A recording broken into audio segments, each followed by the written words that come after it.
चलो आपको लगता हो कि महाराज जी को नहीं पता, लेकिन हम इतने भक्तों के चरित्र पढ़ते हैं। सूरदास जी के तो नेत्र ही नहीं थे, गौरवा काका के तो हाथ ही कट दिए थे।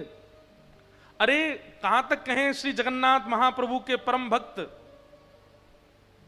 सदन कसाई, उनके हाथ काट दिए। सदन कसाई की कथा पता है? अब वो पूर्व की कथा तो सबको पता ही है, वो तराजू में तोलने वाली। उसके बाद सदन कसाई के मन में आया कि जब ठाकुर जी मेरे लिए रत्न सिंहासन छोड़ करके मेरे तराजू पर बैठने दोबारा आ सकते हैं, तो मैं इनके लिए मांस विक्रय नहीं छोड़ सकता। और उसी दिन सदन कसाई ने अपनी दुकान बंद कर दी, मांस विक्रय बंद कर दिया, और उसने मन में विचार किया कि अब मैं जगन्नाथपुरी दर्शन करने जाऊंगा। जगन्नाथपुरी के लिए सदन कसाई जब निकला तो पहले ऊंच नीच की भावना बहुत ज्यादा थी, तो कई लोगों ने सदन को टोक दिया, बोले तू ये इस मार्ग पर मत चल। क्यों? बोले इस पे संत चल रहे हैं, इस पे भक्त चल रहे हैं, इस पे बड़े बड़े लोग चल रहे हैं, तुम नीचे चलो। तो बेचारा सदन नीचे मार्ग पर चलने लगे, जिस पर कांटे भी हैं, पत्थर भी हैं, कंकड़ भी हैं। जगन्नाथ भगवान का दर्शन करने के लिए जा रहे हैं। कुछ दिन चलते चलते रात में एक नगर में रुके,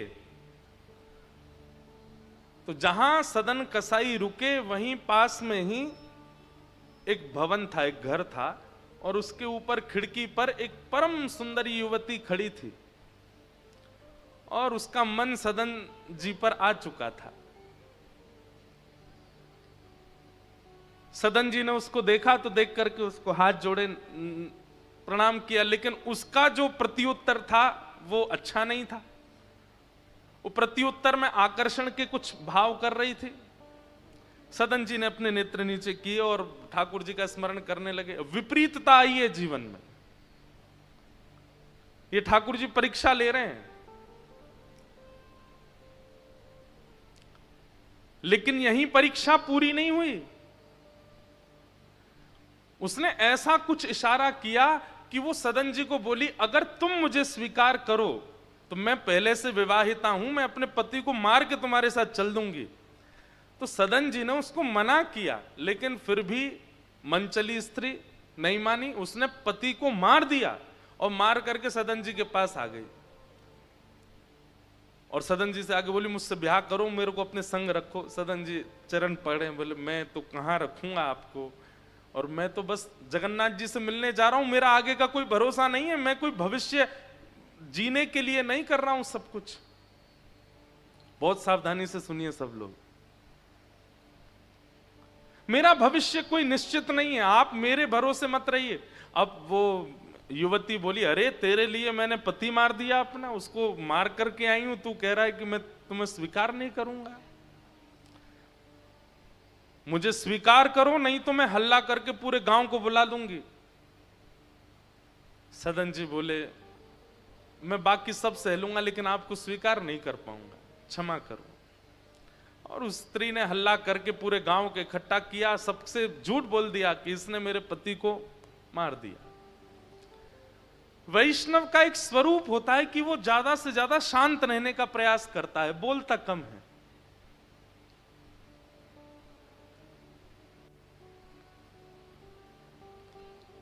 सदन जी को तो ये चिंता लगी थी, अभी कितनी दूर जगन्नाथपुरी है, मुझे चल करके जाना है, मुझे महाप्रभु जगन्नाथ जी का दर्शन करना है। उनके चित्त में तो यही व्याकुलता सता रही थी। लेकिन सब गांव के लोगों ने सदन कसाई को राजा के सामने प्रस्तुत कर दिया। राजा ने सदन कसाई से कहा, क्या तुमने इनके पति को मारा? तो सदन जी बोले, देखिए मैं कितना भी प्रमाणित कर दूं कि मैंने नहीं मारा, आप लोग अंततो गत्वा मुझे ही दोषी ठहराओगे। मेरी आपसे एक प्रार्थना है कि अगर मैंने स्वीकार कर लिया कि मैंने इनके पति को मारा, तो आप मुझे दंड दोगे? बोले हाँ, दंड तो मिलेगा। बोले दंड रूप में कुछ भी दीजिएगा, बस मेरे प्राण मत लीजिएगा, क्योंकि मुझे जगन्नाथ जी को देखना है एक बार। दंड रूप में आप चाहे जो कर दीजिए, बस मुझे एक बार महाप्रभु जी को देखना है। कैसी उत्सुकता उनके चित्त में ठाकुर जी के दर्शन की है।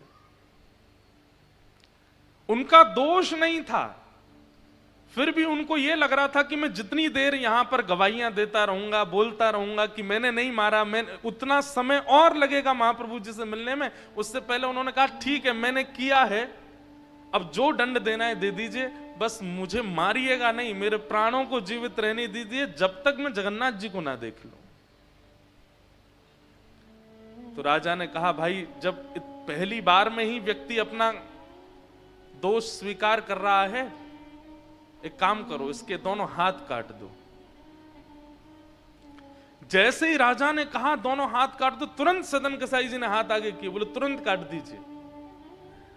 हाथ काटने के बाद व्यक्ति रोता है, पर सदन कसाई नाच रहे थे। किसी ने पूछा, बोले भाई बहुत लोग देखे, तुझ जैसा नहीं देखा, हाथ कट गए, लहू लुहान हो गया, रक्त निकल रहा, तू हंस रहा है, तू नाच रहा है। रोते रोते सदन कसाई बोले मैंने सुना है महाप्रभु जगन्नाथ भी बिना हाथ के हैं, तो मैं हाथ लेके कैसे जाऊं? मेरे महाप्रभु जी जब बिना हाथ के हैं तो मैं हाथ लेके कैसे जा सकता हूं? वास्तव में तो शायद अब मैं अधिकारी बना हूं उनके दर्शन का। राजा भी समझ गए, बोले कि इनका दोष है नहीं, लेकिन सबने नतमस्तक होकर के प्रणाम किया सदन जी को। वो बोले बस मुझे अब मत रोकिए, मुझे जाने दीजिए। राजा ने चिकित्सा करवा दी हाथ की, थोड़ी उस पर मल्लम वगैरह लगा दी, लेकिन भुजाएं तो कट चुकी हैं, केवल यहां तक हाथ हैं दोनों। कितनी विपरीत अवस्था, लेकिन सदन कसाई व्याकुल नहीं हुए, विचलित नहीं हुए, चल पड़े जगन्नाथ जी से मिलने। जैसे ही श्री क्षेत्र जगन्नाथ आया, भगवान जगन्नाथ जी का एक विशेषता है कि उनका जो नील चक्र है मंदिर के ऊपर का, वो दूर किलोमीटरों दूर से दिखाई दे जाता है। आप कभी मैं अपने दर्शन की विधा बता रहा हूं, भुवनेश्वर से जैसे ही हम जाते हैं पुरी के लिए, तो मेरी नजर बस गाड़ी के चारों तरफ घूमती रहती है कि कैसे भी, अब तो मुझे पता है किस दिशा में दिखते हैं, और मुझे यह भी पता है कौन सा बोर्ड आता है जिसके बाद सबसे पहले नील चक्र दिखता है, और उसके बाद भी कम से कम 8-9 किलोमीटर दूर रह जाते हैं जगन्नाथ जी, वहीं से नील चक्र दिखता है। जैसे ही सदन कसाई ने नील चक्र देखा, व्याकुल हो गए। दोनों भुजा नहीं है, बार बार गिर जाते हैं, बड़ी मुश्किल से उठते हैं, लेकिन महाप्रभु जी इतने त्याग में भक्त को कैसे अस्वीकार करें? महाप्रभु जी ने तुरंत अपनी ब्रह्म वेदी पर बैठे बैठे पुजारियों को आज्ञा की, बोले मेरा एक परम भक्त आया है, मेरा एक परम वैष्णव भक्त आया है, मैं उसके दर्शन के लिए बड़ा व्याकुल हो रहा हूं। पुजारी सब बोले भगवान आज्ञा करें, क्या करें? बोले तुरंत पालकी लेके आओ, उसको लेके आओ।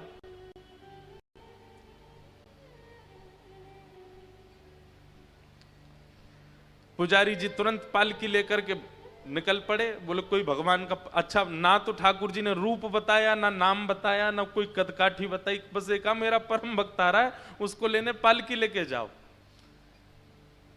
पुजारी सब पालकी लेकर के आए। जहां से नीलाचल धाम में वैष्णव प्रवेश करते हैं, वहां जाकर के पुजारी आपस में बोले भगवान ने रूप नाम कद तो बताया नहीं, अब किसको लेके जाएं उसमें बैठा के?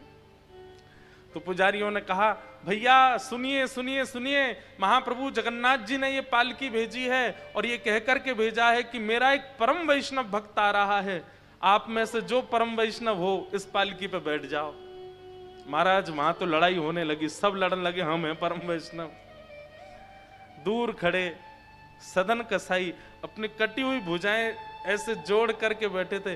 बोले जिसके लिए महाप्रभु जी पालकी भेजे उस भक्त का दर्शन आज पहले करूंगा मैं, फिर महाप्रभु जी को देखूंगा। लेकिन वहां तो इतनी भीड़ लग गई पालकी में चढ़ने वालों की, सब गिनाने लगे, हम 2 लाख नाम जप करते हैं, हमने इतने अनुष्ठान किए, हमने इतनी तीर्थ यात्रा करी है, हमारे लिए ही महाप्रभु जी ने पालकी भेजी है। पुजारी बोले ऐसे नहीं भैया, एक बार फिर से जाओ मंदिर में, पूछ के आओ महाप्रभु जी से कौन है, उसका नाम तो बताओ, उसका कुछ तो बताइए। पुजारियों ने जाकर के पूछा, हे महाप्रभु जी, महाप्रभु जगन्नाथ जी तुम लेके नहीं आए उसको? बोले आपने नाम तो बताया नहीं उसका, उसका कुछ तो बताइए, पहचान कैसे होगी कि वो है कौन जिसको लेके आना पालकी में। महाप्रभु जगन्नाथ जी के नेत्र सजल हो गए, बोले जैसा बिना हाथ का मैं हूं वैसा ही वो भी है, उसको लेके आओ, उसको मेरे पास लाओ। पुजारी जब दौड़ करके गए तो देखा दूर बैठे हाथों पे पट्टी लगी है सदन कसाई के, और जैसे ही देखा पालकी ले जाकर के उनके सामने रख दी। बोले कि महाप्रभु जी ने आपके लिए पालकी भेजी। ये सुनकर के इतना रोए सदन कसाई, चरणों में गिर गए, मैं योग्य नहीं हूं, महाप्रभु जी क्यों इतनी कृपा मुझ पर करते हैं? अरे मैं तो कसाई हूं, मैंने कितना मांस काटा है, कितना कुछ मैंने पाप अपने जीवन में किया। अरे दुनिया के लोग तो किसी वस्तु को बेचते हैं तो तराजू पर ईंट रखते हैं, पत्थर रखते हैं, वाट रखते हैं, मैंने तो शालिग्राम रख करके मांस बेचा है, मैं इतना बड़ा पापी, और महाप्रभु जी मेरे लिए पालकी भेजते हैं।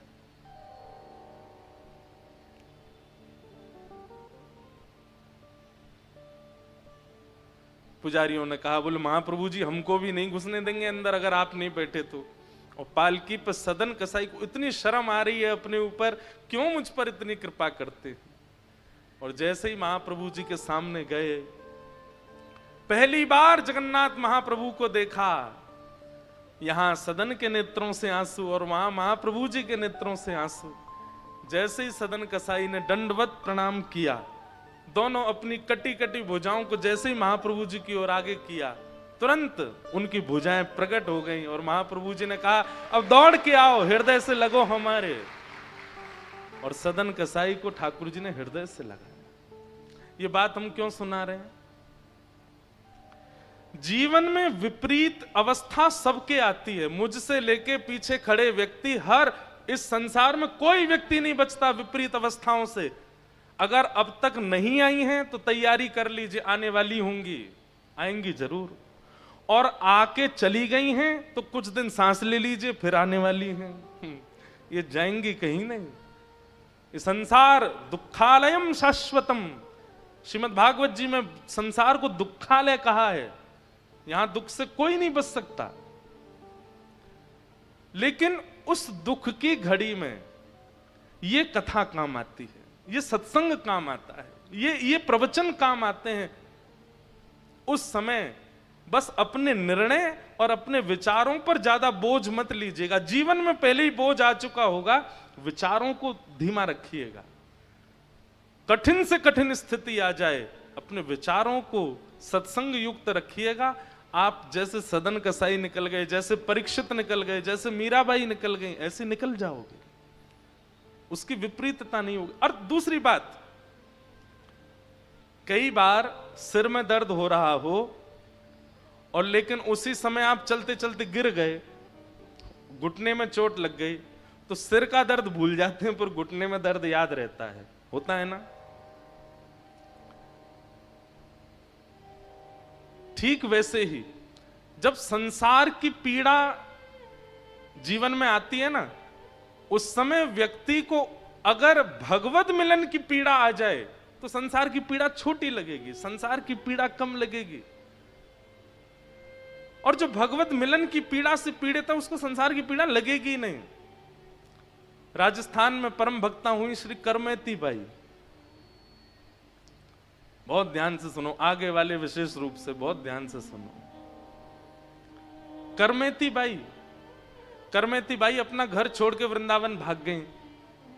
तो कहते हैं कि उनको ढूंढने के लिए इतने सैनिक घूम रहे थे, तो करमेती बाई छुपने के लिए एक ऊंट के कंकाल में घुस गई, मरे हुए ऊंट के पेट में चली गई। बड़ा ऊंट था, 2-4 दिन मर करके हो गए तो शरीर उसका फूल गया, उसमें थोड़ी सी जगह थी पेट के पास में, वहां से करमेती बाई उस मरे हुए, सड़े हुए, गले हुए ऊंट के अंदर 3 दिन तक रही।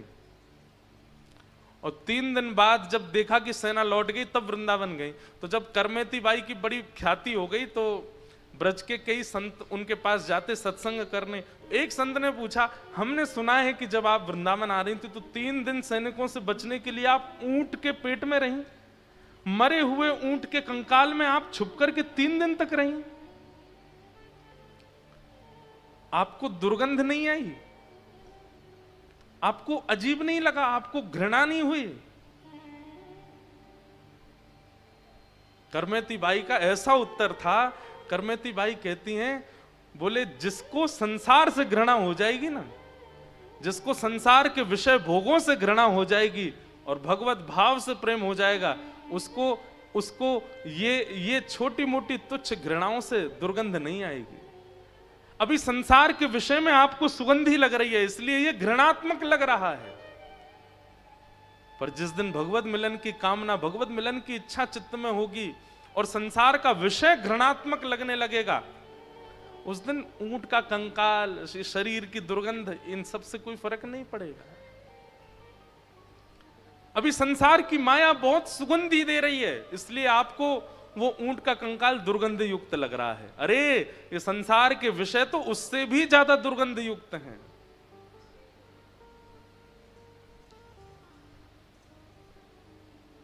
विपत्ति सबके जीवन में आती है, पर उस विपत्ति से बचने के 2 ही तरीके हैं, या तो उससे जूझो, या तो उससे लड़ो, या फिर उस विपत्ति से भी ज्यादा भगवत मिलन की आस चित्त में प्रकट कर लो। तो विपत्ति छोटी लगेगी, भगवत मिलन की आस ज्यादा हो जाएगी।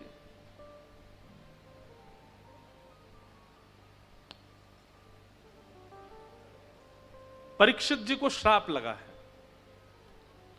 पर परीक्षित जी व्याकुल नहीं हुए। तुरंत स्वयं को संभाल करके गंगा के तट पर आए और अनेक ऋषियों से आकर के पूछते हैं कि मेरे जीवन के केवल 7 दिन बचे हैं, मैं अपनी मुक्ति के लिए क्या करूं, मुझे बताओ। तब श्री सुखदेव जी का आगमन हुआ और सुखदेव जी के चरणों में जैसे ही परीक्षित जी ने कहा कि मुझे 7 दिन में मरना है, मेरी मुक्ति का उपाय बताइए। और यहां से श्री सुखदेव जी महाराज श्री गंगा जी के तट पर कहना प्रारंभ करते हैं कि वरीयानिशते प्रश्न क्रतो लोक हेतं नृप आत्मवित् सम्मत पुंसां श्रोतव्या दिशु यपर। राजन, आपने जो प्रश्न किया है ये लोक कल्याण के लिए तो बहुत अच्छा है। जल्दी मरने वाले की मुक्ति का उपाय क्या है? पर अगर ये प्रश्न आपने अपने लिए किया है, अपने निज भाव के लिए किया है, तो ये प्रश्न उचित नहीं है।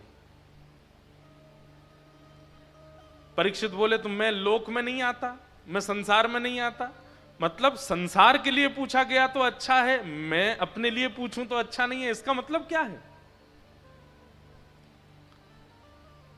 शुक्राचार्य जी कहते हैं, बोले परीक्षित तुम पांडवों के वंशधर हो, पांडवों के पुत्र हो, तुम वो बालक हो जिसने जन्म बाद में लिया, भगवत दर्शन पहले किया है। किसी ना किसी रूप में यदि तुम 7 दिन कुछ नहीं भी करोगे तो भी तुमको मुक्ति हो जाएगी, क्योंकि शास्त्राज्ञा करते हैं जिसने एक बार भी भगवत दर्शन किया हो उसको मुक्ति निश्चित है। जिसने एक बार भी ठाकुर जी देख लिए हैं उसकी मुक्ति निश्चित है। राक्षसों को भी मुक्ति मिली है, कंस को भी मिली, पूतना को भी मिली, अघासुर बकासुर धनु सब वैकुंठ में बैठे हैं, सबको मिली है मुक्ति। परीक्षित, तुम्हारी मुक्ति का उपाय पूछना, यह तो ऐसा प्रतीत होता है कि धनवान व्यक्ति यह पूछ रहा है कि मैं सोना कहां से लूं। अरे तुम पे है इतना, और क्या चाहिए तुमको? तुम्हारे पास तो मुक्ति है, धरोहर में मिली हुई है तुमको, तुम मुक्ति की याचना कर रहे हो, इसलिए यह प्रश्न तुम्हारे लिए अच्छा नहीं है। हां, लोक कल्याण के लिए पूछ रहे हो तो ठीक है। मैं इस बात को कभी कभी सोचता हूं तो विचार करता हूं कि गुरु इन्हें कहते हैं। जो प्रश्न का उत्तर दे दे वो गुरु नहीं, वो भी गुरु हैं, पर जो प्रश्न पूछना सिखा दे वो गुरु। प्रश्न होने कैसे चाहिए, प्रश्न की स्थिति क्या होती है। परीक्षित, तुम मुक्ति की कामना मत करो, तुम्हारे पास तो मुक्ति है, और तुम्हें मुक्ति नहीं भी मिल रही होगी तो तुम्हें 7 दिन में मरने का श्राप लगा है। आज पहला दिन है, निकलने दो, दूसरा दिन भी निकलने दो, तीसरा, चौथा, पांचवा, छठवां, 7वां दिन भी आ जाए और तक्षक सर्प तुमको डसने आ रहा हो, उसके डसने से 1 सेकंड पहले मैं तुम्हारे कान में श्री कृष्ण शरणम मम, हरिश शरणम, नमो नारायणाय कुछ भी कह दूंगा, भगवान नाम तुम्हारे कान में जैसे ही जाएगा और उसके बाद तुम्हारे प्राण निकलेंगे तो तुम्हारी मुक्ति निश्चित है। क्योंकि हमारी शास्त्र आज्ञा करते हैं, श्रीमद् भागवत जी आज्ञा करती है, अंते नारायण स्मृति। सोचिए नाम कितना विशाल है कि आपने जीवन भर पाप किए, जीवन भर दुष्कर्म किए, लेकिन गलती से अगर अंतिम क्षण में भगवान नाम ले लिया, प्राण त्यागते त्यागते मुख से निकल पड़ा श्री राधा और प्राण निकल गए, जीवन में चाहे जो किया हो सब शून्य हो जाएगा, सब नष्ट हो जाएगा। आवाज नहीं आ रही भैया, नहीं बढ़ाओ।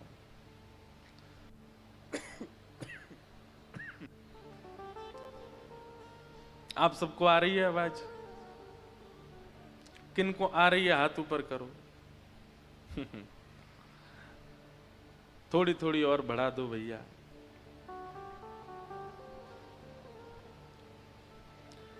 क्या बता रहा था मैं तो भूल ही गया हैं? वो तो हमको ही पता, परीक्षित के बारे में बता रहे थे, पर बता क्या रहा था? हाँ, नाम की महिमा। नाम कितना श्रेष्ठ है कि कोई व्यक्ति अपनी अंतिम स्थिति में हो और जीवन भर उसने कुछ भी किया हो, लेकिन अगर वो अपनी अंतिम श्वास त्यागते समय मुख से बोल दे नारायण, तो फिर जीवन भर का जितना भी उसका किया धरा है सब रबड़ से मिटा देंगे चित्रकेतु। कुछ नहीं, अरे ये तो उसने बहुत पिया था, कुछ नहीं, इसने बहुत गलत काम किया, कुछ नहीं, सब मिट जाएगा, 0/0 हो जाएगा, तो सीधे मुक्ति प्राप्त होगी।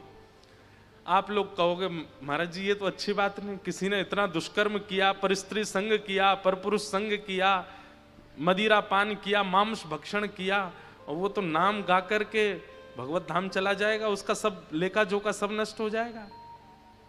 अब हमारी बात ध्यान से सुनो।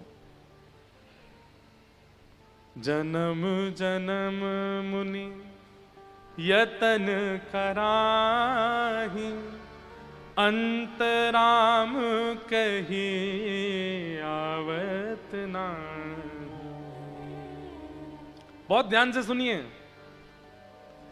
जब व्यक्ति का अंतिम क्षण याद आता है, अंतिम क्षण आता है, मानो जैसे अंतिम सेकंड चल रहे हो किसी व्यक्ति के,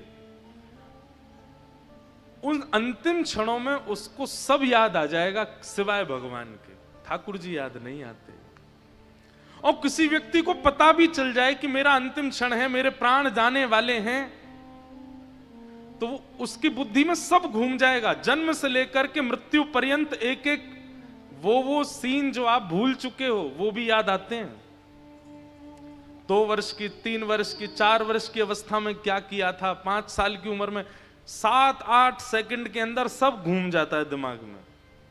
किन से ब्याह हुआ था, बच्चे कैसे हुए थे, कहाँ गए थे, किसको कितना रुपया दिया था, क्या बनाया था, किसके साथ छल किया था, किसको गाली दी थी, किससे कपट किया था, किससे झूठ बोला था, किससे निंदा की थी, किसकी स्तुति की थी, सब याद आ जाएगा। लेकिन हरिद्वार में कथा सुनी थी ये याद नहीं आएगा, वृंदावन में परिक्रमा की थी ये याद नहीं आएगा, गिरिराज जी में परिक्रमा हुई थी ये याद नहीं आएगा, बद्रीनाथ धाम गए थे, जगन्नाथपुरी गए थे, वो याद नहीं आएगा। अंत में नारायण स्मरण नहीं होता, और जबकि उसी से ही मुक्ति मिलती है, वही नहीं होता।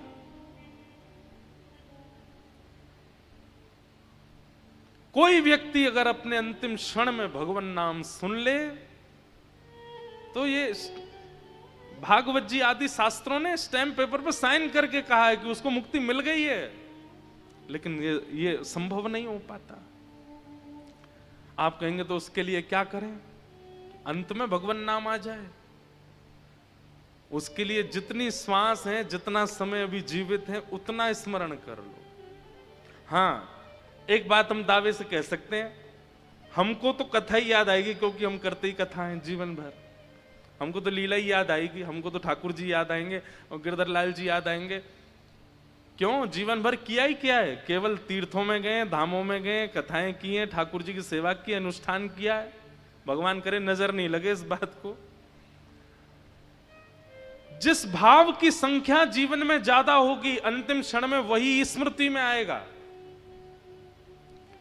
जिस भाव का पडला ज्यादा झुका हुआ होगा जीवन में, चाहे वो माया का हो, चाहे वो संपत्ति का हो, चाहे वो कर्मों का हो, चाहे वो विषयों का हो, भले ही विषय करते करते आपने भगवत स्मरण किया है, भले ही संपत्ति कमाते कमाते तीर्थ यात्रा की, पर जिसका पडला भारी है अंतिम क्षण में वही याद आएगा। हमारा भजन का पडला तो ऊपर है।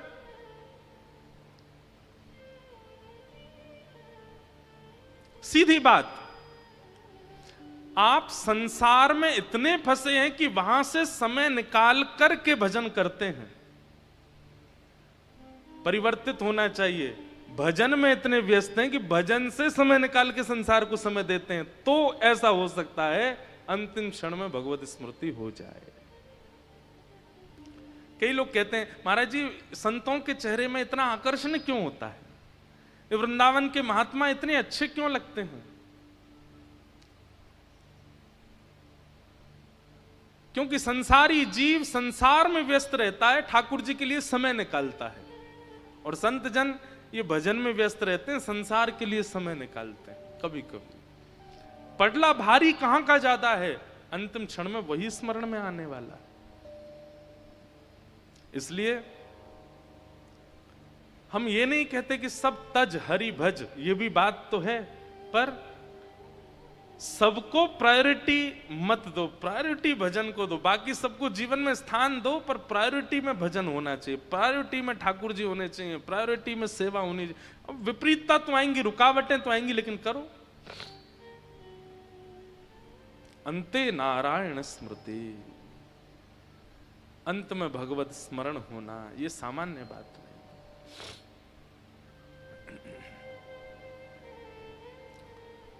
परीक्षित जी महाराज से सुखदेव जी कहते हैं, परीक्षित ये प्रश्न तुम्हारे लिए उचित नहीं है, तो फिर मैं क्या करूं? इन 7 दिनों में मैं क्या करूं?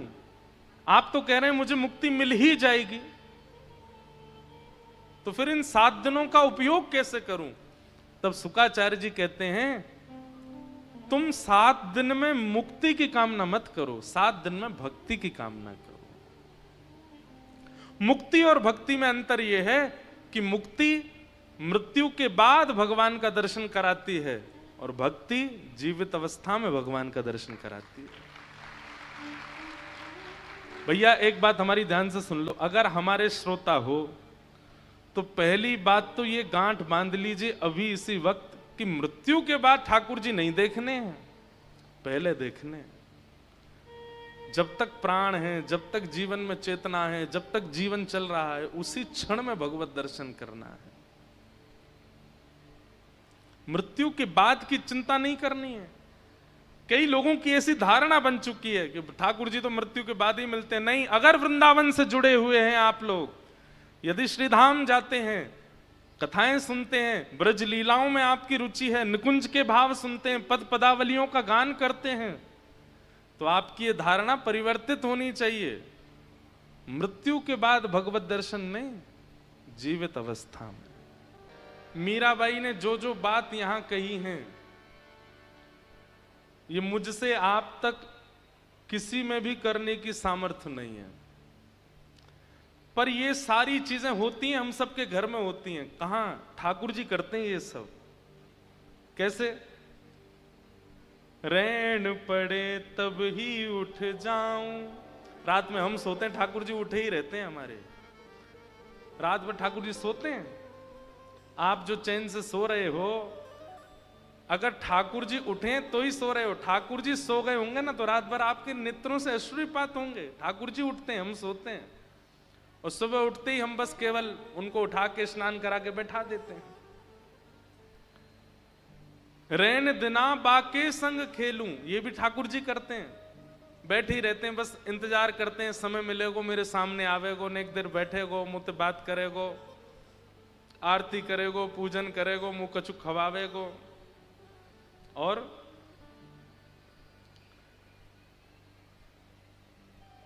जो पहराए सोई पहरूं, मीराबाई कह रही अब ये हम तो नहीं करते, हम तो अपनी मनपसंद पहनते हैं, ठाकुर जी पहनते हैं जो हम चाहें, जो हम चाहें उनको पहना देते हैं। जैसे चाहे मुकुट पहना दो, जैसे चाहे, लोग तो कुछ भी पहनाते हैं। कई ठाकुर जी ऐसे भी हैं जो जैकेट भी पहनते हैं। कई ठाकुर जी देखे हमने आजकल, एक तो चश्मा पहन के देखे, गॉगल पहन करके, छतरी लगा करके, यहां पे छोटी सी पाइप लगे, नीचे छोटी फ्रूटी पी रहे हैं।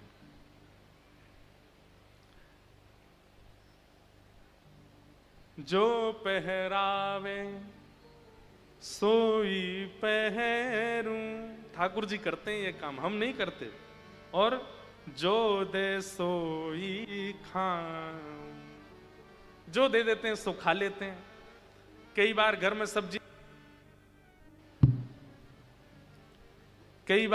सब्जी ना बनाने का मन होता है, बाहर से मंगा ली है, उसमें प्याज पड़ी है, तो ठाकुर जी को क्या दे रहे हैं, बोले दही का भोग लगा दो, खा लेंगे, बस पेट भर लेंगे।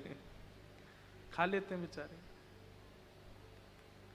कभी कभी मेरे मन में आती है, हम जितनी यातना देते हैं अपने सेवा के ठाकुर जी, काउदना ठाकुर जी ने भ्रगुटी टेढ़ी कर ली, बोले चल बेटा अब तक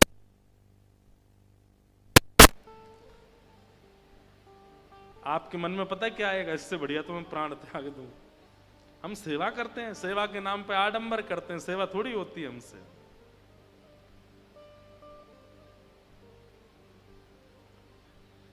तो बस यहां 3 घंटा बैठ के सुना दूं, आप सुन लो, उसमें ही संतुष्टि रख लिया कीजिए, क्योंकि करने के लिए तो बहुत मुश्किल है। और एक और बात है, जो लोग करने का प्रयास करते हैं तो फिर उनके माता पिता रोक रहे हैं, उनके परिवारी जन रोक रहे हैं, फिर इतनी रुकावट, वो तो सबके जीवन में आई है। अब आप मेरे सामने पूछने के लिए आओगे कि क्या हो महाराज जी, बहुत माता पिता नहीं हो करने दे रहे, या पति देव ऐसे हैं, या पत्नी ऐसी है, या, तब तो मैं समझाऊंगा ही कि भाई निभाओ। लेकिन वास्तविकता तो यह है कि जिस प्रकार कोई प्रेमी अपनी प्रियतमा के लिए सबसे लड़ जाता है, ठाकुर जी के लिए लड़ जाओ सबसे। ठाकुर जी के लिए क्यों लड़ने में आपकी हालत खराब होती है? सब एक तरफ कर दो ठाकुर जी को सब समर्पित। पर यही है भक्ति का स्वरूप, प्रेम लक्षणा भक्ति का स्वरूप।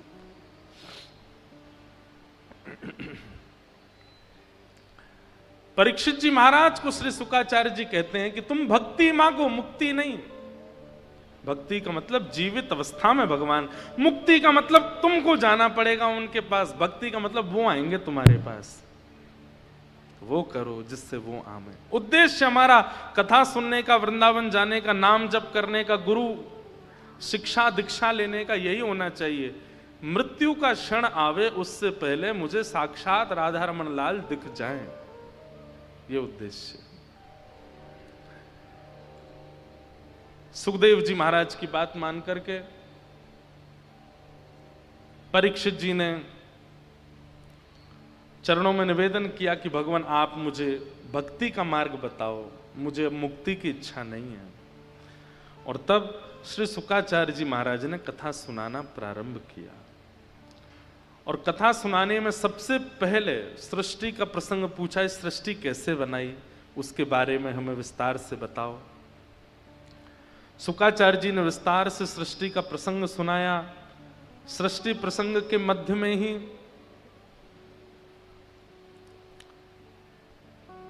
विदुर उद्धव संवाद आया, जहां पर विदुर जी महाराज को उद्धव जी कहते हैं कि आप हरिद्वार जाओ। और हरिद्वार में आपके लिए ठाकुर जी ने भागवत धर्म का उपदेश देने के लिए मैत्रेय मुनि को आज्ञा की है। तो श्री विदुर जी महाराज बद्रीनाथ आते हैं और विदुर जी महाराज हरिद्वार आते हैं और उद्धव जी यहां से आगे बद्रीनाथ चले जाते हैं। ठाकुर जी के प्रस्थान के बाद पादुका लेकर के उद्धव जी चले गए बद्रीनाथ और विदुर जी रुक जाते हैं हरिद्वार पर। और यहां श्री विदुर जी महाराज का मैत्रेय मुनि के साथ में संवाद चलता है। भागवत जी की 3 धाराएं हैं। एक जगह तो सूत जी महाराज कथा कर रहे हैं, सौनकादि ऋषि सुन रहे हैं। एक जगह सुखदेव जी कथा कर रहे हैं और परीक्षित सुन रहे हैं। और एक भाव अब प्रारंभ हो रहा है कि मैत्रेय मुनि बोल रहे हैं और श्री विदुर जी सुन रहे हैं। विदुर जी महाराज ने मैत्रेय मुनि से सृष्टि प्रसंग सुना, पुनः सृष्टि प्रसंग सुनाया गया और इसी प्रसंग में ही इस पृथ्वी का निर्माण और पृथ्वी पर प्रथम मानव के रूप में स्वयंभू मनु का आगमन। स्वयंभू मनु शत्रुपा के 2 पुत्र और 3 पुत्री हैं। आकुति, देवहूति, प्रसूति 3 बेटी, प्रियव्रत, उत्तानपाद ये 2 पुत्र हैं। यहां पर अब देवहूति का प्रसंग सुनाया गया, जिनका विवाह कर्दम ऋषि के साथ में हुआ और जिनके यहां पुत्र रूप में साक्षात भगवान कपिल प्रगटे। ऐसी देवहूति माता। काय की आवाज है भैया इतनी जोर की?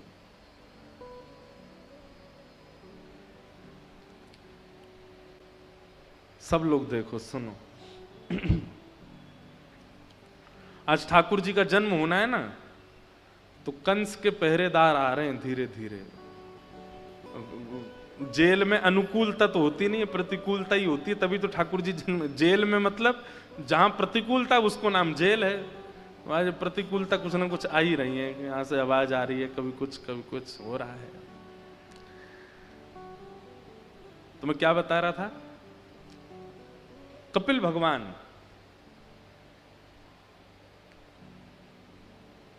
कर्दम ऋषि ऐसे ऋषि हुए हमारे भारतवर्ष के जिन्होंने 1000 वर्ष तक तपस्या की और 1000 वर्ष बाद जब ठाकुर जी प्रसन्न होकर के प्रकट हो गए और कहा वरदान मांगो क्या चाहिए, तो कर्दम ऋषि क्या मांगते हैं कि तथा सचाहम परिवोडुकाम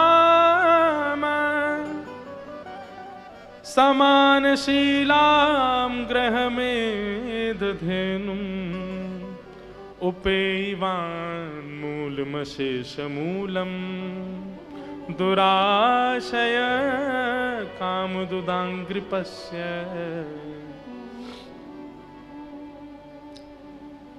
बहुत ध्यान से सुनना।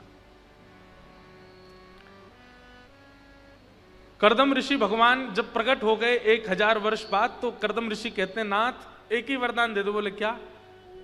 मैं आपसे जितना प्रेम करता हूं, मैं आपकी जितनी सेवा करता हूं, मैं आपकी जितनी आराधना करता हूं, मुझसे भी ज्यादा आपसे प्रेम करने वाली, मुझसे भी ज्यादा आपकी आराधना करने वाली, मुझसे भी ज्यादा आपसे स्नेह करने वाली एक कन्या से मेरा ब्याह हो जाए, ऐसी कृपा कर दो। इसका मतलब क्या है? सुलक्षणा गृहिणी बिना तप के नहीं मिलती। जितने भाई लोग बैठे हैं और जितनी बहनें भी बैठी हैं वो भी सुने। अब जिनके हो गए ब्याह वो तो कुछ कर नहीं सकते, जिनके अभी नहीं हुए वो अभी भी कर सकते हैं। कर्दम ऋषि ने तपस्या की है किसके लिए? एक सदगृहिणी पत्नी की प्राप्ति के लिए। और हमें चाहिए कि हम केवल डॉक्टर बन जाएं, चार्टर्ड अकाउंटेंट बन जाएं, अपने आप ही अच्छे घर की लड़की आ ही जाएगी जीवन में। नहीं, तब करना पड़ेगा, भजन करना पड़ेगा, तभी। अब हाँ, खाने पीने वाली तो आ जाएंगी, पर भगवत भक्त तो उसके लिए तो तप करना पड़ेगा, तभी आएंगे। आजकल संसारी लोग हैं, संसारी युवा हो गए हैं और संसारी युवाओं को संसारी प्रिय लगते हैं। आजकल के लड़का लड़की ऐसे हो गए खाने पीने वाले कि वो जब ब्याह करने के लिए जब उनके पास संबंध आता है तो वो उससे गुपचुप पूछ लेते हैं, तुम भी खाती हो, तुम भी पीती हो? बोल हाँ। अरे फिर तो माता जी को बोल दो हाँ है, दोनों रात में पिया करेंगे।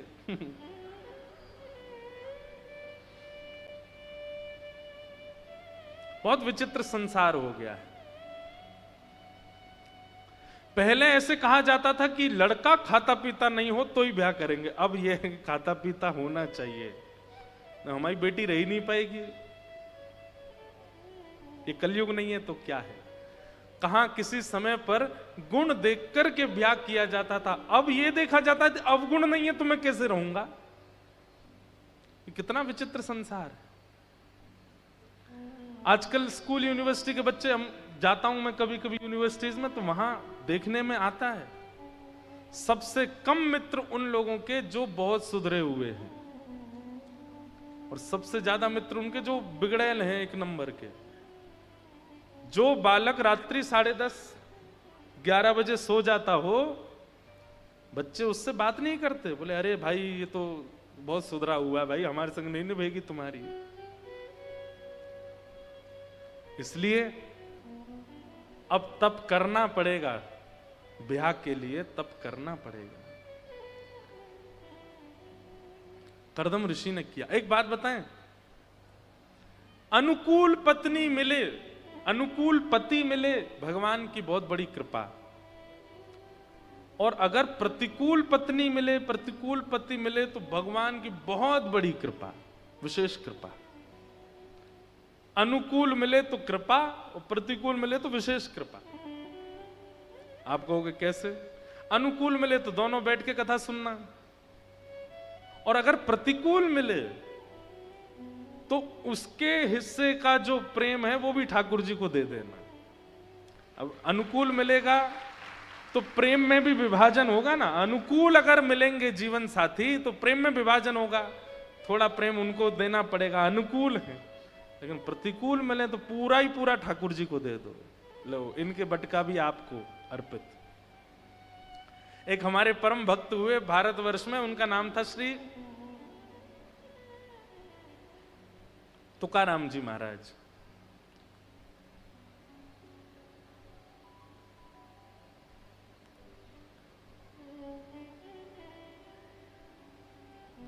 तो श्री तुकाराम जी की जो पत्नी थी वो बड़ी विपरीत अवस्था की थी, विपरीत स्वभाव की थी। एक बार एक गांव में लड़का था, बहुत अच्छी कथा है, ध्यान से सुनना, मुझे बड़ी अच्छी लगती है। एक महापुरुष कैसे उत्तर देता है।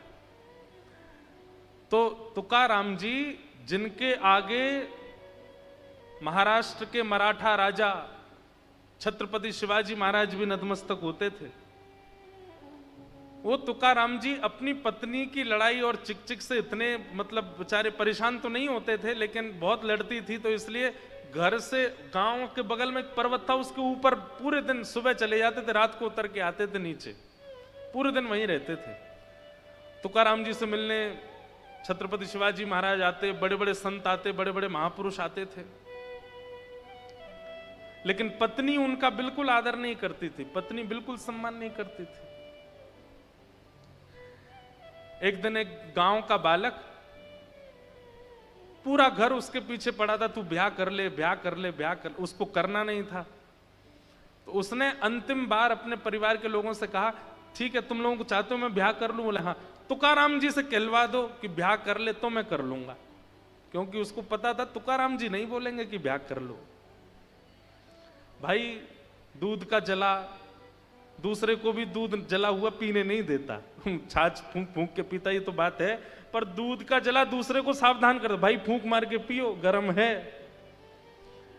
तो उसने मन में विचार किया कि तुकाराम जी का खुद का विवाह इतना ज्यादा विचित्र गया है, वो मेरा ब्याह तो मना ही कर देंगे घर वालों को। तो उसने घर वालों से कहा, तुकाराम जी अगर बोल देंगे कि ब्याह कर लो तो मैं कर लूंगा। घर वाले बोले ये भी कोई बात है, तुकाराम जी तो मना ही करेंगे। बोले इसीलिए तो उनसे कहलवा दो, मैं तुरंत ब्याह कर लूंगा। सब लोग इधर देखो, ध्यान से सुनो। तो घर के सब लोग उसको लेके गए तुकाराम जी के पास, जाके बोले इसने कहा है कि तुकाराम जी अगर बोल देंगे तो मैं ब्याह कर लूंगा, देख लीजिए आप आज्ञा कर दी। तुकाराम जी बोले जितनी जल्दी हो सके उतनी जल्दी ब्याह करो, जितनी जल्दी हो सके उतनी जल्दी इसका ब्याह करो। तो घर के लोग तो तुरंत, अगली बात सुनी नहीं, तुरंत भागे वहां से। बोले अब हम व्यवस्था कर रहे हैं, अब तू कुछ नहीं कर सकता, अब तो तेरा ब्याह होगा। सब चले गए।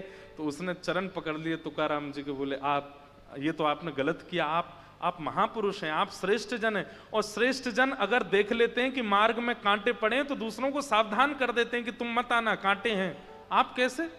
ये तो आपने वो वाली बात कर दी कि मुझे कांटे लगे तो तू क्यों बचे, तेरे को भी लगने चाहिए। तो तुकाराम जी बोले नहीं। तो क्यों कहा आपने कि ब्याह कर लो? आपका विवाह कैसा गया है सब जानते हैं, फिर आपने क्यों कहा? तुकाराम जी बोले देख, पत्नी अगर तेरे मन अनुकूल आ गई तो कोई शिकायत नहीं है, बढ़िया चलेगा जीवन।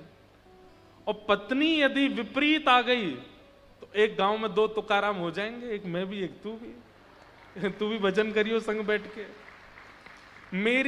मेरा उत्तराधिकारी कौन फिर? हाँ, मेरी गद्दी पे कौन बैठेगा? तब वो बालक तुकाराम जी के सामने रोने लगा और उसने चरण पकड़ लिए। तुकाराम जी से बोला, महाराज एक बात बताइए। बोले क्या? इतनी विपरीतता है आपके जीवन में, आपकी पहली पत्नी ने प्राण त्याग दिए, आपका इकलौता बेटा था और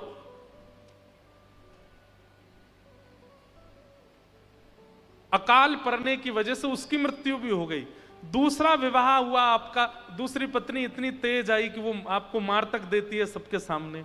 इतनी सब विपरीतता आप अपने जीवन में देखते हैं, इतने खुश कैसे रहते हैं आप? इतने प्रसन्न कैसे रह लेते हो?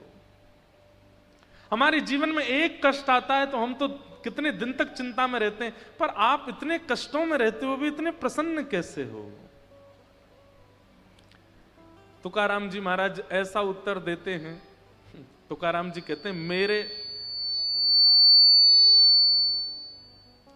मेरे जीवन की बाद में चर्चा करना, ये सब जेल का निर्माण हो रहा है, ठाकुर जी आएंगे ना।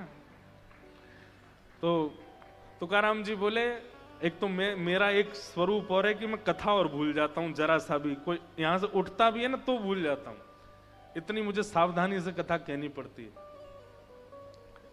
तो तुकाराम जी बोले, देखो मेरे जीवन में खुशी कैसे आई है, आनंद कैसे आई, ये सब मैं तुझे बाद में बताऊंगा, लेकिन तेरे माथे पे मैंने कुछ पढ़ लिया है। तो बालक बोला, क्या पढ़ लिया? बोले 7 दिन बाद तेरी मृत्यु होने वाली है। वो बालक बोला, मैंने तो गलती कर दी आपसे पूछ के, ये तो मैं आपसे कुछ और पूछ रहा हूं, आप उत्तर कुछ और दे रहे हो। आप कह रहे हो तेरे जीवन के 7 ही दिन बचे। बोला, हाँ 7 दिन में तू मरने वाला है, अब तू जा, 7 दिन में जो जो तुझे सुधार करना है सब कर ले, 7 ही दिन बचे। वो बालक भी मानता क्यों नहीं, तुकाराम जी बोल रहे हैं साक्षात। तो उठ करके चला गया, बोले जय हो भगवान, जाता हूं। 7 दिन तक घर पे रहा। 7 दिन बाद जब लौट करके आया, तुकाराम जी के चरणों में आ गया। बोले, आज तो मेरे प्राण जाने वाले हैं, मैंने सोचा कहीं और क्यों जाऊं, आपको देखते देखते आपके पास ही बैठ के भजन करते करते त्याग दूंगा। आपको जब ये पता है कि 7वें दिन प्राण जाने वाले हैं, तो अब 7 दिन में भी अब कौन से समय प्राण जाएंगे वो भी बता दीजिए। तुकाराम जी बोले, बाद में बताएंगे, पहले ये बताओ इन 7 दिनों में तुम्हारी किसी से लड़ाई हुई? तो बालक बोला, नहीं किसी से नहीं हुई। क्यों? इन 7 दिनों में ऐसा कुछ हुआ ही नहीं कि जिससे तुम्हारी लड़ाई होती। तो बोला, नहीं हुआ तो था, बड़ा भाई लड़ने आ गया था, फिर एक बार मां से भी थोड़ी हो गई थी, लेकिन हर बार मैं ही चरण पकड़ के क्षमा मांग लेता था, मुझे लगता कि भाई मरने वाला हूं, अब लड़के क्या फायदा। अच्छा, इन 7 दिनों में तू कभी, तेरे को कोई चोट नहीं लगी, कहीं दर्द नहीं हुआ, कुछ ऐसे रोया नहीं तू? बोले, हुआ, सब हुआ, लेकिन बस यही सोचता रहता था कि मरने वाला हूं, अब रो के क्या फायदा, ये छोटे मोटे दर्द तो मृत्यु के आगे छोटे होते हैं, इन दर्दों में क्या पीड़ा लेनी। तुकाराम जी बोले, मेरी प्रसन्नता का कारण यही है, मैं हर दिन यही सोचता हूं। मेरी पत्नी विपरीत है, मेरी पत्नी लड़ती है, झगड़ती है, मैं सोचता हूं इससे लड़के क्या फायदा, जीवन अंतिम कब आ जाए पता नहीं, उतने में भी भजन कर लेता हूं। कोई मुझसे लड़ने आता है, कोई मुझे पीड़ा देने आता है, कोई मुझे प्रतिकूलता देने आता, पर मैं विचलित नहीं होता, क्योंकि मैं हर क्षण को अपना अंतिम क्षण मानता हूं।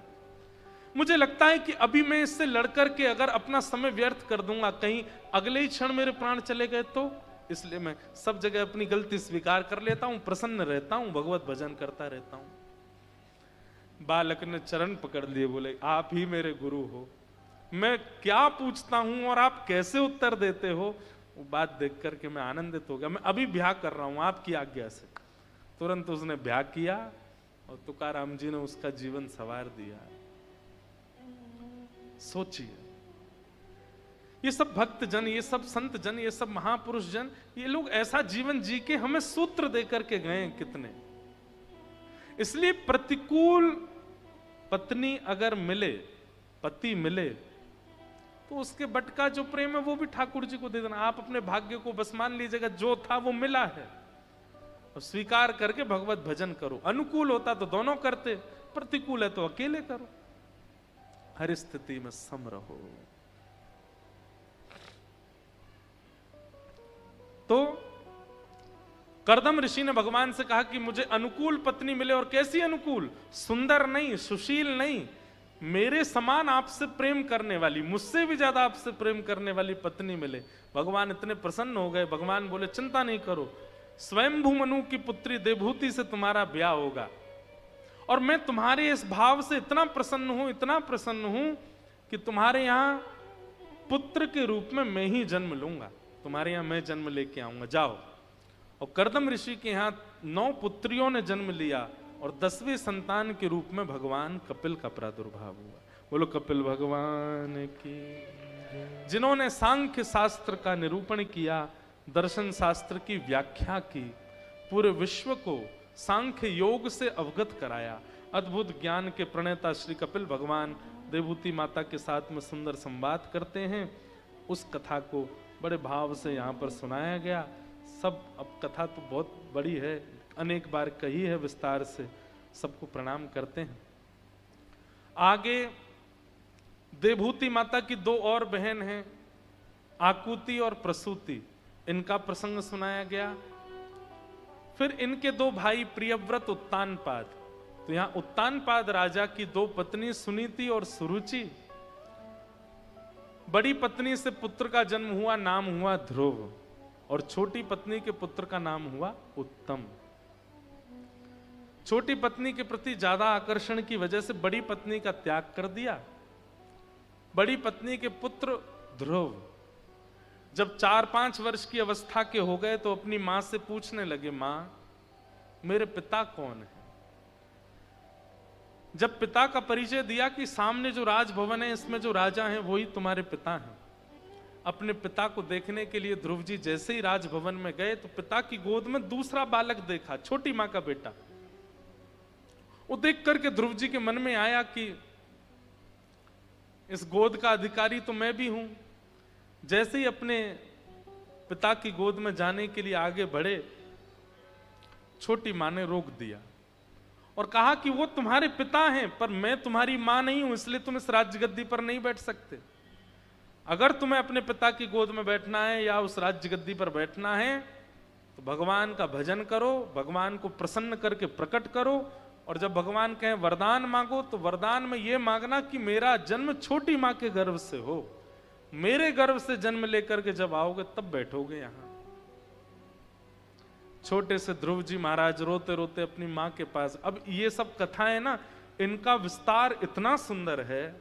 सुनीति का रूप क्या है हमारे जीवन में, सुरुचि का रूप क्या है हमारे जीवन में, ध्रुव कौन है हमारे जीवन में, इस सब का बड़ा अर्थ है। पर वो समय की पाबंदी है, थोड़ा सा समझा देते हैं। सुनीति और सुरुचि ये 2 पत्नियां हैं। हम सबकी 2 पत्नी हैं। सुनीति यानी कि बुद्धि और सुरुचि यानी कि मन। हम सबकी 2 पत्नी हैं। जैसे उत्तानपाद राजा छोटी पत्नी के प्रति ज्यादा आकर्षित है, ऐसे हम भी छोटी पत्नी के प्रति आकर्षित रहते हैं। छोटी पत्नी कौन? मन। अच्छा, यह भी प्रमाणित है कि ये छोटी पत्नी कैसे है, क्योंकि बुद्धि तो तभी एक्टिव हो जाती है जब हमारा जन्म होता है, पर मन 12 साल के बाद, 13 साल के बाद, 14 साल के बाद एक्टिव होना शुरू। आजकल के बच्चों का तो 6 साल में ही हो जाता है। 3 साल के बच्चे को, 2 साल के बच्चे को मां जो खिला दे खा लेगा, जो पहना दे पहन लेगा। 6 साल का बच्चा तक भी मां अगर उसको छोटे कपड़े पहना दे वो भी पहन के चला जाता है। 7 साल का होते ही फिर उसकी इच्छाएं प्रकट होने लगती हैं, मैं तो ऐसे पहनूंगा, मैं तो वहां जाऊंगा। तब मन का जन्म होता है। तो मन छोटी पत्नी है, और छोटी पत्नी के प्रति हमारा आकर्षण ज्यादा होता है, और कभी कभी आकर्षण इतना ज्यादा हो जाता है कि हम बड़ी पत्नी का त्याग ही कर देते हैं, यानी कि मति। लेकिन मति से जो जन्म होता है वो होता है ध्रुव का। ध्रुव का मतलब क्या? ध्रुव का अर्थ ही होता है कल्याण, ध्रुव का अर्थ ही होता है परम सत्य। और छोटी पत्नी से जो जन्म होता है वो होता है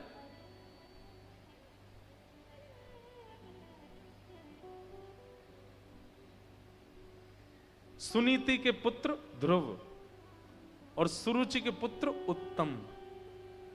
मन से जो जन्म होता है वो किसका होता है? उत्तम का। उत्तम वस्तु कल्याणकारी नहीं होती। अब आप मुझसे पूछो आपको अच्छा क्या लगता है, उत्तम क्या लगता है? तो अच्छी बात में मैं मन से जो जन्मा उसी का नाम लूंगा। क्या?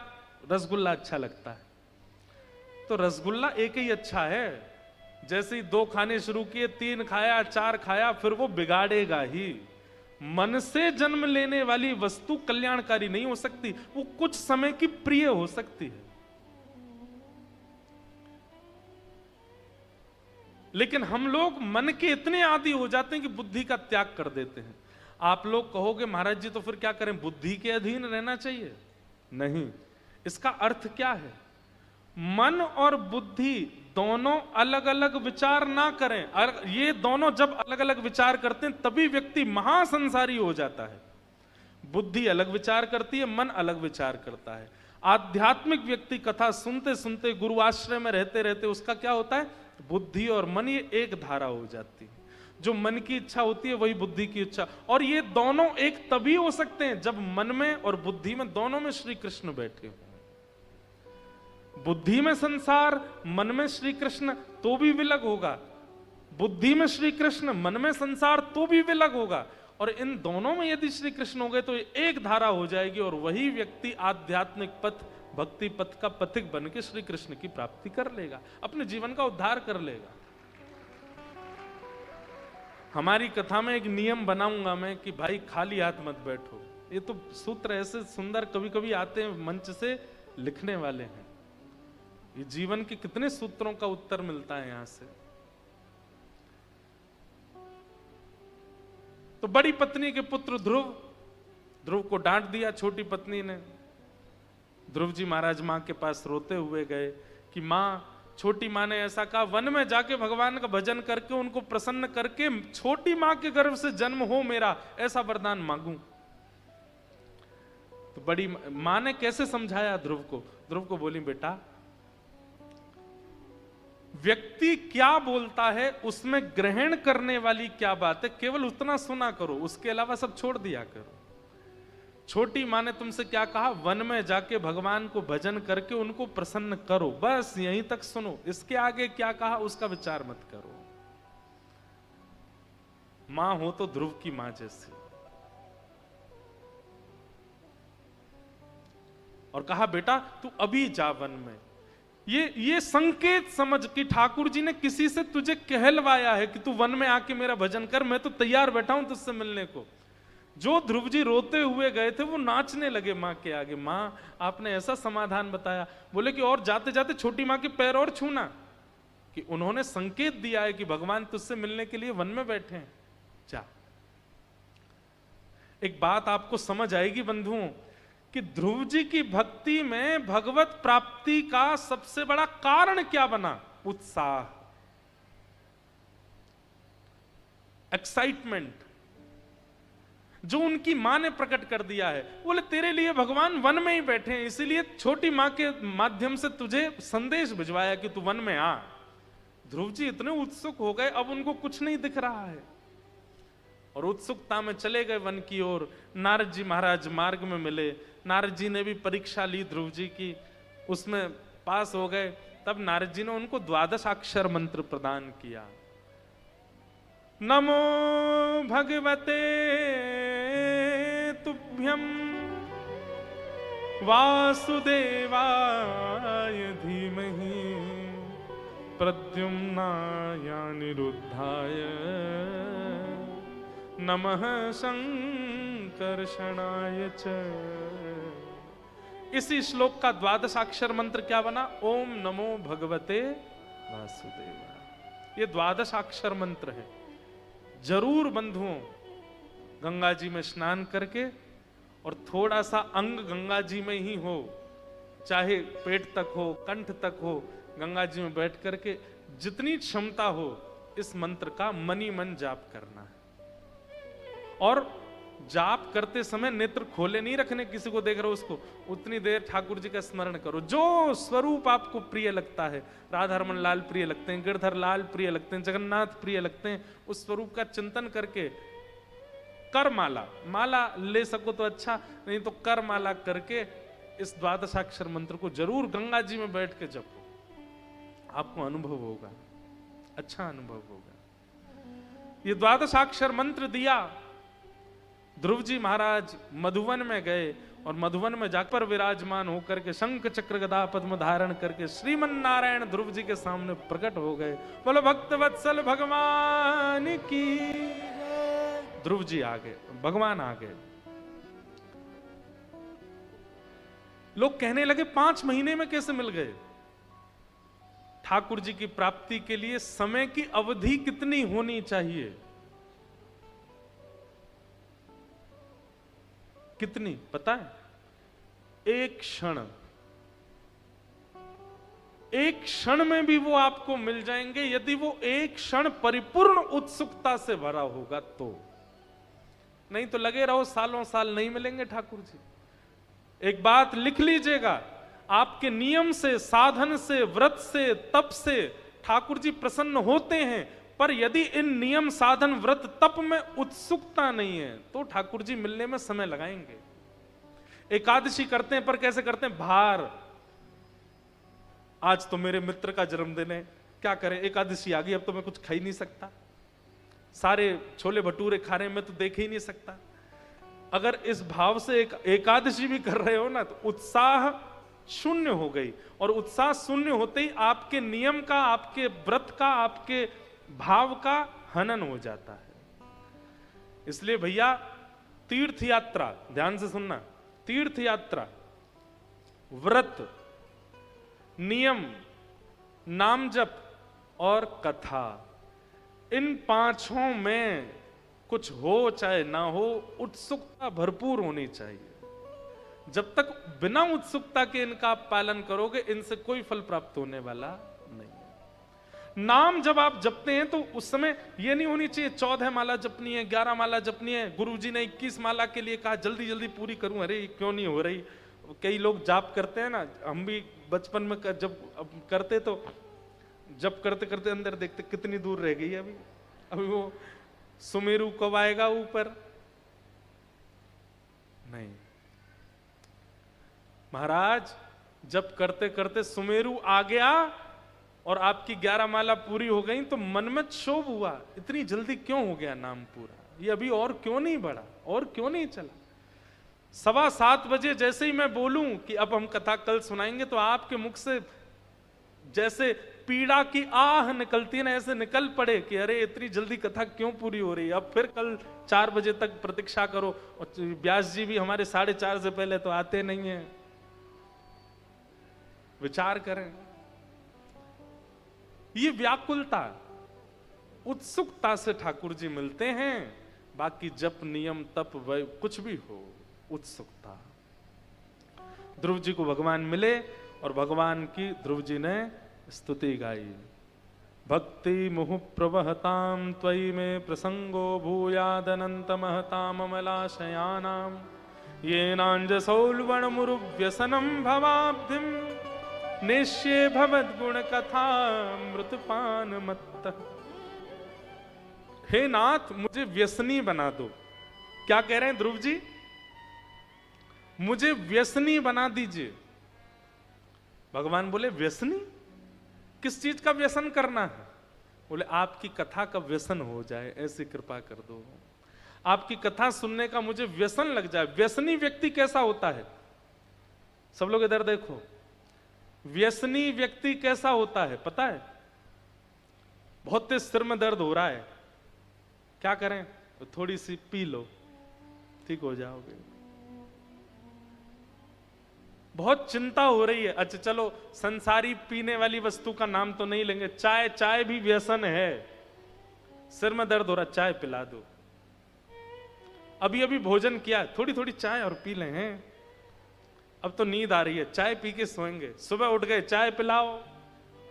घूमने जा रहे हैं, बोले एक कटोरी चाय पी के फिर चलेंगे। अरे भैया, जहां घूमने आए थे पहुंच गए, चाय तो पियेंगे, यहां उतरते ही पहले चाय। व्यसनी व्यक्ति क्या करता है, वो व्यसन करने के बहाने ढूंढता है। ध्रुव जी महाराज ने जो यहां व्यसनम भवाब्धिम शब्द कहा है, इसका मतलब क्या है? बोले मैं आपको याद करने के बहाने ढूंढूं, ऐसी मेरे जीवन की उत्सुकता बना दो नाथ। मैं केवल बहाने ढूंढा करूं, कैसे कथा सुनूं, कैसे मिलूं, कैसे जाऊं।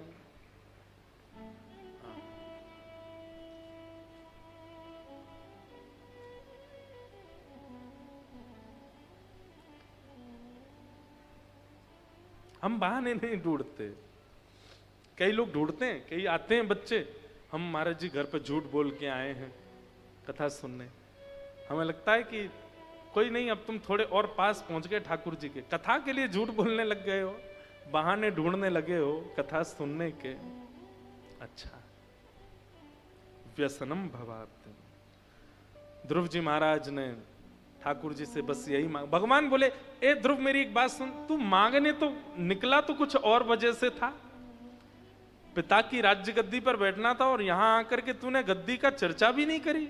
तो ठाकुर जी, आपके दर्शन के बाद अब संसार की कोई इच्छा नहीं। भगवान बोले, नहीं, फिर भी वो सूक्ष्म इच्छा को मैं पूरी करूंगा और 36,000 वर्ष के लिए तुमको पृथ्वी का राजभार संभालना पड़ेगा। ध्रुव जी महाराज तो बड़े व्याकुल हो गए, बोले नाथ, आपके दर्शन के बाद 36,000 वर्ष रहना पड़ेगा संसार में? ऐसा मत करो नाथ। आपका रूप देखने के बाद, आपकी झांकी हो जाने के बाद, आपका स्वरूप दिख जाने के बाद फिर कुछ और अच्छा नहीं लगता है नाथ।